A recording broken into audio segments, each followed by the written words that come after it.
This is Hey everybody, welcome back to the Spinner Rack. I'm here with my boys, Petey and Cal. Say what's up, gents. what's going on. Ready to rock. Today we're talking about Frank Miller, American Genius, the documentary. Here's the trailer. Selector, please drop it. Selector, please. Yes, This man, you talk about talent. He writes, he draws, he screenwrites, he directs, and he is tops at all those things. And that's pretty damn good. Frank Miller! I had to go into the comic book store and I would only look for Frank Miller. I wouldn't even look at other stuff. He is 100% a genius. There's something about his work that transcends comics. That's what great art does. He made these massive leaps.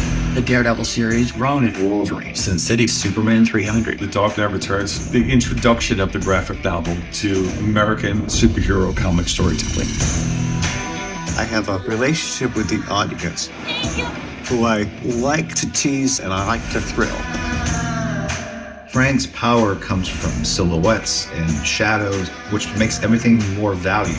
I use less and less line. Finally, I just started using no line at all. To be an artist is to speak your truth as loudly as you can. The paper, the ink, the brush, the pen, everything matters. He got to a point where he was recognized by everyone. I had a tough time handling the success. It was a real test of character. Stan Lee, he said that my stuff wasn't quite up to Marvel standards yet. Got into comics as an artist, and I had to fight to be allowed to write my own work. It can look like a revolution when somebody's combined things that haven't been combined. In my career, it's when I've taken the risk to follow the stuff I'm dying to do, the stuff that I think would be fun to read. Those are the most intense projects I've had and the most rewarding on every level.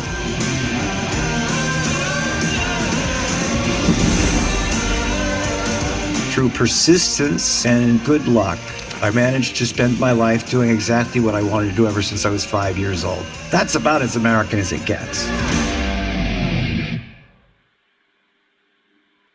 no, June 6th. We're gonna be I a saw something. I premiere. saw something that said sneak peek. Can you go back? Hold on for a second. Let me just turn up the audio. It wants to I show mean, it's pretty this. interesting because Frank Miller's been such a giant in the industry for so long, and the very fact that now he has a documentary and he's involved in it because they do these documentaries and people don't want to be involved in it, and in fact he's still around. He has his own comic book company called Frank Miller Presents, and the fact that he's going to talk about some of his iconic um, comics and graphic novels that impacted so many people, particularly let's say Daredevil, Batman. I mean, two of the most important comic book characters in all of comic bookhood. You know, it's just amazing. I mean, we have that iconic. Also, you said that iconic Wolverine cover. I mean, he is a trailblazer as an artist, and clearly, when we talk about his stories that impacted just the way modern day Batman stories are, is incredible. And then let's not even forget about the Sin City and his directing that. You see Robert Rodriguez, who's in the film. So, you know, fantastic. And then he has his, I wouldn't say original, but things that played off the comics like the 300, which were also extremely successful and also were able to become movies because of his vision. So I got to say, Frank Miller is extremely talented and very interesting individual. And I hope when I see this documentary that it helps to help convey that to audiences that haven't seen it before. What's your take on it, Cal? I'm glad he's getting the recognition, but I'm pretty critical of Frank Miller's work and this bias that he's had for years against Superman. But that's just me. He's without a doubt proven talent within the comic books industry. Has a lot of fan following. Really good stuff that I enjoyed growing up, and up until let me see. Yeah, I think the last stuff I really checked in with him was the Sin City stuff, and that might have been after he was done with that particular run, maybe that or 300. But when he's in the zone, he's great. can definitely veer off into his own world. But even then, he can still take you with him and produce. So I'm glad to see that he's getting that particular recognition. But I'm still very critical of his overall work. For me, I'm definitely happy that Frank's getting a documentary. I know that there've been many small ones that are just online that you could check out. So this one having Angelica sort of showcasing him to get out there, remind people that he's still out there doing stuff. As far as his career, I hope that they'll be able to get some more insight that I don't know. Especially I don't know what happened during the Hollywood period, so that'd be interesting to find out. But definitely as a creator, yeah, he's one of my favorites. I think there was a book Daredevil was a book everyone in the neighborhood was kind of talking about. I guess because it's in the 80s, comparison to X-Men was still kind of hot, but Daredevil was definitely a hot book that continued on even during the period when Frank was off it. Then Frank came back and even more success with Daredevil and the graphic novel and Elektra Assassin and Saga. So you had all this stuff when he was just starting, and I know they give all the they get all the credit for Miller becoming Miller to Shooter, saying he gave him a shot, but at the same time, he was the artist and Roger McKenzie was the writer, and Denny O'Neil, who was sitting there with these two guys that were, I guess, headstrong, and Miller wanted to write it and had to make that decision. And they'd already made the decision in the past when, Byrne and Claremont were iffy. I think Byrne just left, but Byrne, and this time the person was saying, I want to write it. I definitely want to write it. And Denny O'Neil had to make that decision.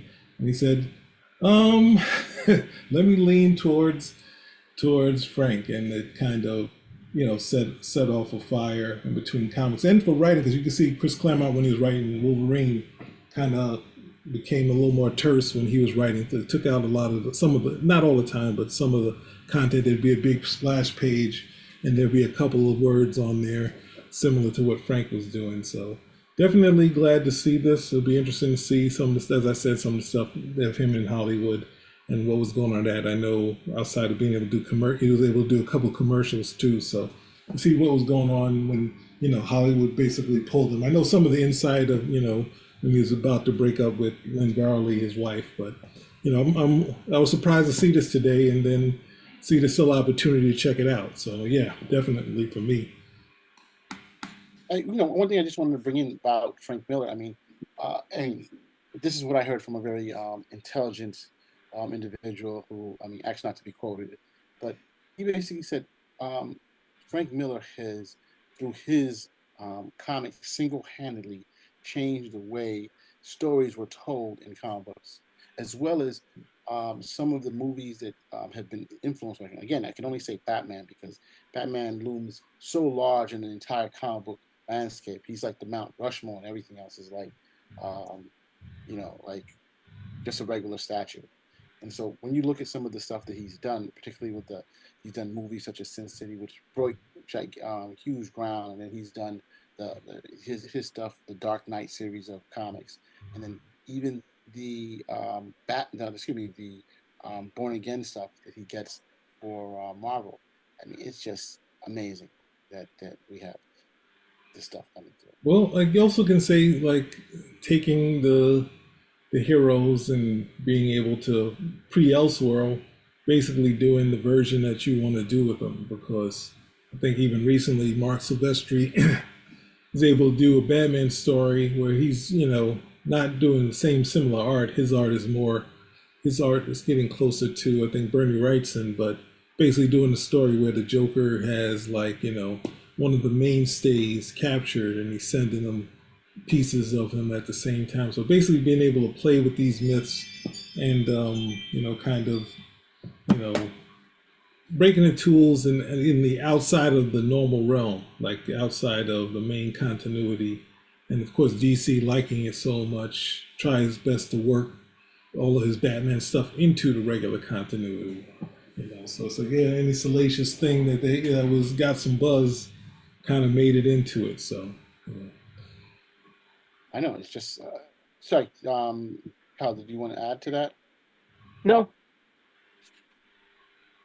So what I'm saying, just to wrap it up, I mean, they're saying that alone in his box office, he single-handedly was part of um, directly almost $1 billion worth of stuff that came out based on his works and his as an actor, cameo roles. But again, this doesn't even touch the comics that he influenced.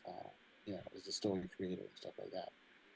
well, he was a person who wanted to do noir stuff. He wanted to do film stuff and film stuff in comic books, and that's one of the biggest. At the time, he met Will Eisner, who was big. He was a big fan of. Will Eisner was trying to get comic books out of being seen as a sorry little brother to movies.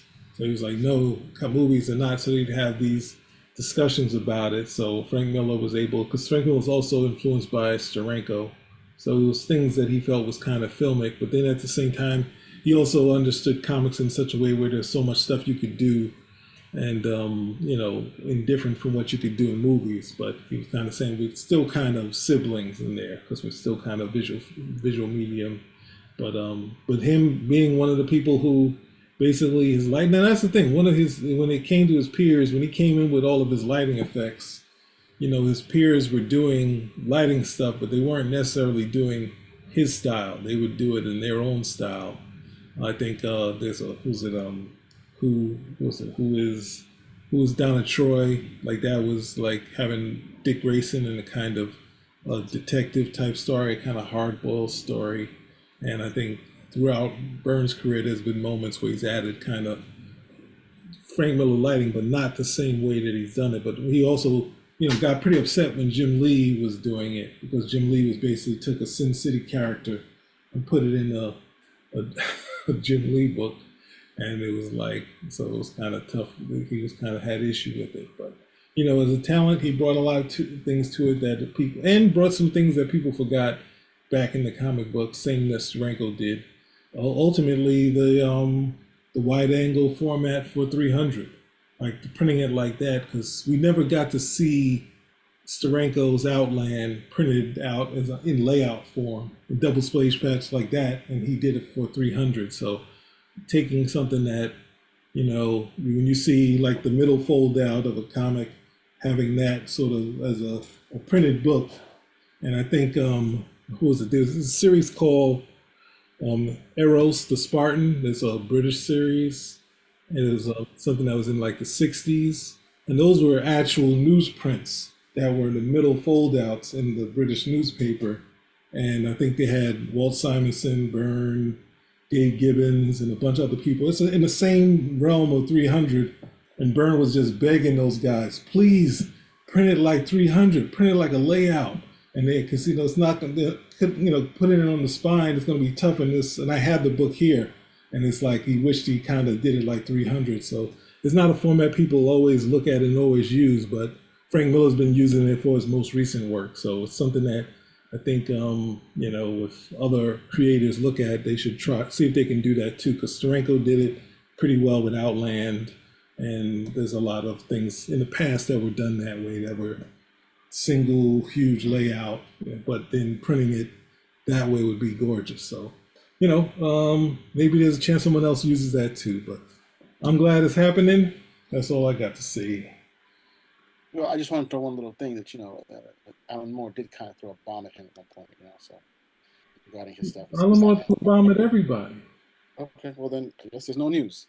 I'm saying they were buddies, and then you have people calling up and saying, "Hey, what do you think about this?" And I think that's the thing. I think he took a shot in the past about 300, of saying how it strayed from from the historical piece. And it's like if you see the outfits in comparison to the real outfits, he was. I think Byrne called it. He's like great. He Millerized history. Like he did his Miller stuff and made it bigger and broader, and and cut to the parts that he wanted to get to, rush around, get to the highlights, And at the same time, I don't think anyone had done.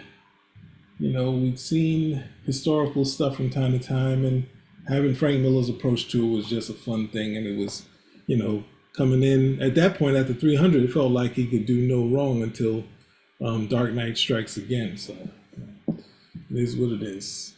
I know. Well, thanks, man. I'm glad we all agree that it's definitely want to see this. Check out this documentary. Okay. So hey, spin rack Out. Out.